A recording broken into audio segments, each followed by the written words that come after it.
April 21st, 1526. The ground at Panipat trembled under the weight of an empire preparing to crush a much smaller invading force.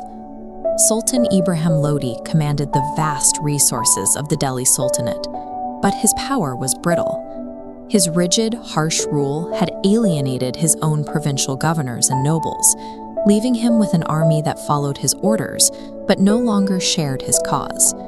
Across the dust stood Zahir-ad-Din Muhammad Babur. He was a veteran commander from Central Asia who had spent his life losing and recapturing kingdoms. Babur fought directly alongside his troops, creating a level of cohesion and discipline that his opponent could not match. Sensing Lodi's internal weakness, a faction of frustrated Indian nobles actually invited Babur across the border. They hoped this seasoned warlord would be the tool that dismantled the Sultan's iron-fisted regime. The stage was set for a collision of military philosophies. On one side stood a massive, fractured power, relying on tradition. On the other, a small, desperate force relying on unified discipline. Let's look at the battlefield math. On this side is the overwhelming scale of Lodi's traditional force, 100,000 troops, supported by 1,000 war elephants. Opposite them sits Babur's host. He brought barely 15,000 men. That's a 7-to-1 numerical disadvantage. The geography offered no help. The plains of Panipat were flat and open, providing zero natural cover to choke the massive Sultanate army or hide the smaller invading force. Facing a wall of living siege engines on an open field, traditional survival is mathematically impossible. To win, Babur had to change the rules of how a battle is fought. Babur's first move was building his own geography. He arranged hundreds of wooden carts into a long line across the front, lashed together with heavy leather ropes, the Araba system. He left precise gaps between them, just wide enough for cavalry to strike and retreat. Hidden behind this wooden barricade was the technological shock, modern cannons and matchlock gunners.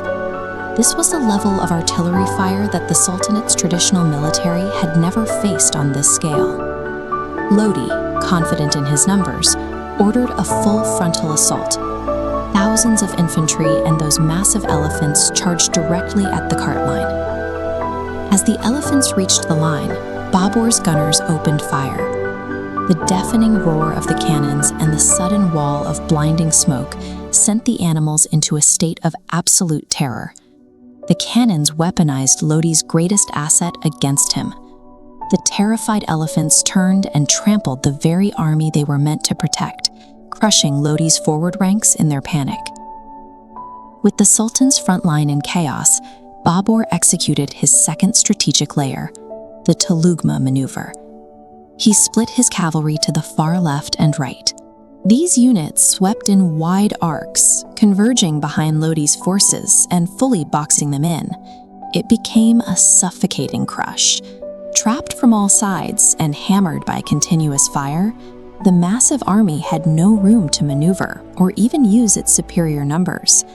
The battle reached its end when Ibrahim Lodi was killed while fighting on the field. Without their sultan to command them, the remnants of his army completely shattered. A force of 100,000 men collapsed under its own weight because it lacked a unified response to a technical, mobile strategy. In the hours following the victory, Babur moved to secure Delhi and Agra, capturing both seats of power in rapid succession.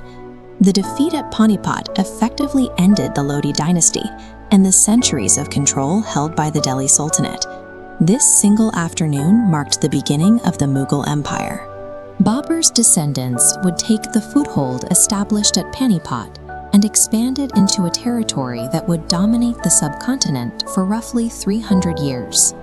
This shift was possible because Babur's technological cohesion and technical strategy were specifically designed to dismantle traditional brute force.